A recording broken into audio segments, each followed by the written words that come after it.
Hi, and welcome back to the second hour of Focal Point. This Monday edition of Focal Point on AFR Talk. Brian Fisher is my name. Congenial, convivial, and amiable as always. Taking calls on what you think of the treatment of Dr. Ben Carson and whether you think he ought to voluntarily step down from the commencement podium at the graduation ceremony for Johns Hopkins, or should he force them to fire him? I'm a big-time vote for forcing him to fire him. He's got nothing to apologize for. Hang tough. 888-589-8840. Also like to know what you think will happen to the Republican Party if it collapses on gay marriage. I think they're getting ready to do it. You got one Republican after another. Hey, it's inevitable. The day's going to come when we're going to have a presidential candidate who supports sodomy-based marriage. Everybody's going to be enthusiastic about that. Everybody's going to be on board with that. Everybody's going to support that guy. What do you think is going to happen if the Republican Party selects a candidate, maybe even in 2016, who supports sodomy-based marriage? What do you think will happen to the Republican Party if that day comes? You got a lot of Republicans saying it's inevitable that's going to happen. It's coming, maybe not in 2016, maybe it's in 2020, but you got people talking openly about, yeah, we could have a proponent of sodomy-based marriage as the candidate for the Republican Party presidential nomination in 2016. What's going to happen to the Republican Party if that happens? Now, a couple of quick things before we go back to the phones, 888-589-8840. And Rob, let's have clip one, the crowd armor clip, ready to go. What we learned from this Dr. Ben Carson thing is a very simple thing. You got a lot of Christians today. You have a lot of Christians. In my mind, they're just wimps. They're spineless. They have jellyfish for spinal columns, and it's disgraceful the way that these Christian leaders have collapsed on the issue of homosexuality. And they've given up. They said, we can't win. We've lost the younger generation. It's too late. The fight is over. There's nothing we can do about it. We just have to accept the reality. We just have to move on. And the other thing we got to do is we just have to concentrate on being nice to people. The key to winning hearts and minds is being nice to people. Our problem is that we haven't been nice enough. Our problem is that we've been mean. Our problem is that we've been angry. Our problem is that we have been inflexible. We have got to show people that we can bend, that we can make concessions, that we can concede, that we can soften our stance, that we can be nice guys. Now, Ben Carson shows the utter folly of thinking that that approach works.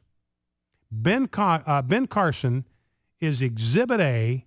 He is a living example of the utter folly of thinking that being nice is the key to getting people to come over to our side in the cultural war. It's not. What's happened to him? He's the nicest guy. He's probably the nicest guy that's ever been in the field of professional medicine. You can't find a nicer guy. You can't find anybody that has a critical word of any sort to say about Ben Carson. He has been treated as if he were the reincarnation of Satan himself, simply for standing up in a nice, polite, courteous way for natural marriage. And I'm not saying let's go out and be mean. I'm not saying that. What I am saying is let's be unapologetic. Let's be firm. The scripture says that when we have done everything, we are to stand firm, because you're going to have a lot of pushback, a lot of people trying to push us off our position as supporters of natural marriage. And I'm just saying, let's obey the scripture and stand firm. Refuse to budge. Can you think of a single time when Jesus apologized because the truth offended people? Let me ask you that question.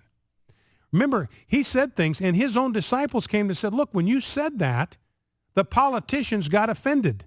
The political leaders got offended when you said that.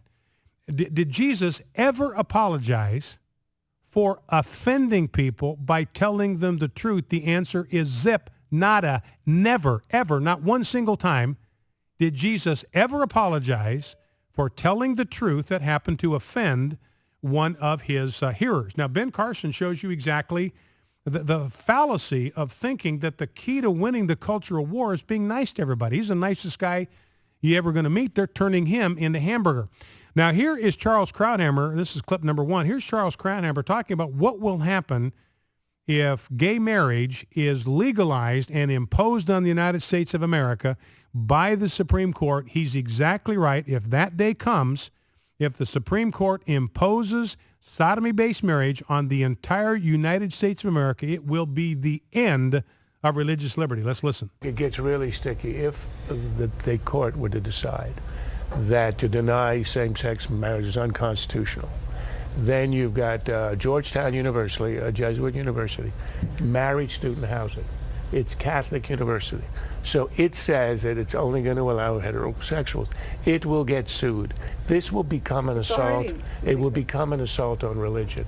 And the religions, which I think are sincere in their beliefs, are going to be under assault and under attack. Same-sex marriage is already legal in the District of Columbia. So if Georgetown's going to get sued, it's going to get sued already. I know, but it would be sued everywhere. It would be sued everywhere in the country if it's declared to be a constitutional right. Because it would imply that anybody who opposes it does it only out of bigotry for no other reason. And he's exactly right. That's why we can't ever budge, capitulate, concede, back down, compromise on the issue of special rights on the basis of homosexual behavior. We can't budge an inch on that because every advance of the homosexual agenda comes at the expense of religious liberty. Those two things cannot coexist. Homosexual agenda, religious liberty cannot possibly coexist. One will have to retreat as the other advances. Let's go to Fred in Petal, Mississippi. Fred, welcome. What's on your mind? Hey, thank you, Brian. I would like to say that they're trying to do to Ben Carson the same thing they done to Herman Cain, and that he's too meek, and Sean Hannity and people kind of always encourage him to run for president. He's too meek to stand up to those homosexuals, and that he shouldn't apologize whatsoever. Wolf Blitzer coming on wanting him to apologize and not trying to associate them with them other bestiality. What homosexuals do is just as bad and worse than anything that the other molesters do. They're filthy, rotten slime, and they're only empowered by our thug president, which is empowering these left-wingers and deviants to come out of the closet and use their force and intimidate people to apologize. You say don't be mean and don't get mean. It's time to get mean, because when you're in a war, you have to use equal force to defeat these thugs. That's the way I feel about it. All right, Fred, listen, and thank you for making the call.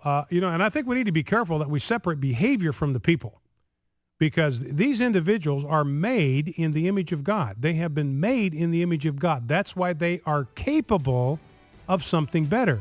It's their behavior, it's their sexual choices that we've got a problem with. We don't dislike them. We don't hate them as people.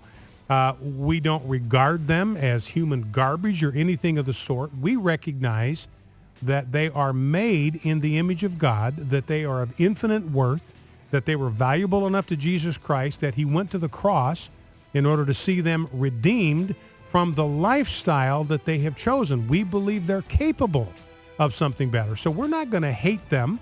We're not going to reject them as people, but we are going to reject the acceptability of the sexual choices that they are making in life. We're going to say, look, that's an immoral choice. It's unhealthy. It's dangerous to you. It'll shorten your lifespan, contrary to the will of God. And by God's grace, you can make different and better choices.